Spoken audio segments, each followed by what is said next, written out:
Certains disaient que François Hollande était mou, qu'il prenait pas beaucoup de décisions, notamment dans le camp adverse.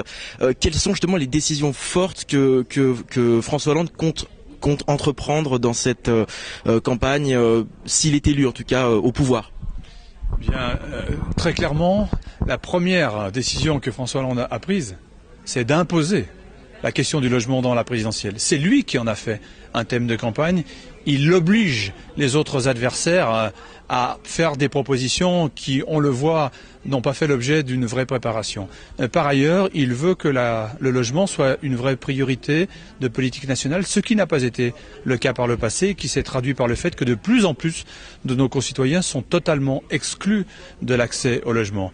Et donc les propositions, elles sont claires. Mobilisation du foncier par la dotation gratuite de terrains d'État pour faire du logement social, une fiscalité incitative pour vendre les terrains constructibles qui appartiennent à des propriétaires privés. C'est une obligation de construire plus de logements sociaux que nous en faisons, notamment sur les grandes agglomérations comme celle d'Annecy où il en manque. C'est aussi le fait que le préfet se substituera au maire là où visiblement on ne veut pas faire de logements sociaux. C'est aussi imposer une règle des 3 tiers, 1 tiers de logement social, 1 tiers d'accession sociale à la propriété, 1 tiers de logement libre, et puis parce que les loyers sont trop chers, dans les grandes agglomérations, c'est l'encadrement des loyers. Donc on le voit, une politique construite dans ce domaine du logement, d'une façon rationnelle, avec une vraie ambition, pouvoir loger tous nos concitoyens, et ces politiques rationnelles, elles seront aussi d'autres exemples dans d'autres thématiques. À propos de François Hollande, justement, on a vu qu'il perdait des points dans les sondages et que son principal adversaire se rapprochait. Quel est son état d'esprit à François Hollande dans cette campagne présidentielle?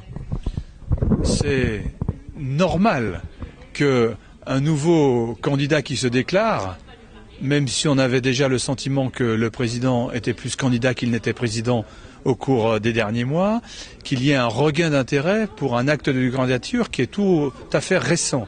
Ceci étant, François Hollande ne va pas changer de stratégie. Il est en dialogue permanent avec la population. Il décline ses propositions les unes après les autres, à chacun de ses déplacements. C'est le cas aussi de l'ensemble de ses porte-paroles et nous ne ferons pas ni de surenchère, ni d'invectives, car nous avons besoin d'un débat serein où nos concitoyens perçoivent les propositions effectivement des uns et des autres. Et pour le moment, je n'entends pas beaucoup de propositions de la part du candidat président.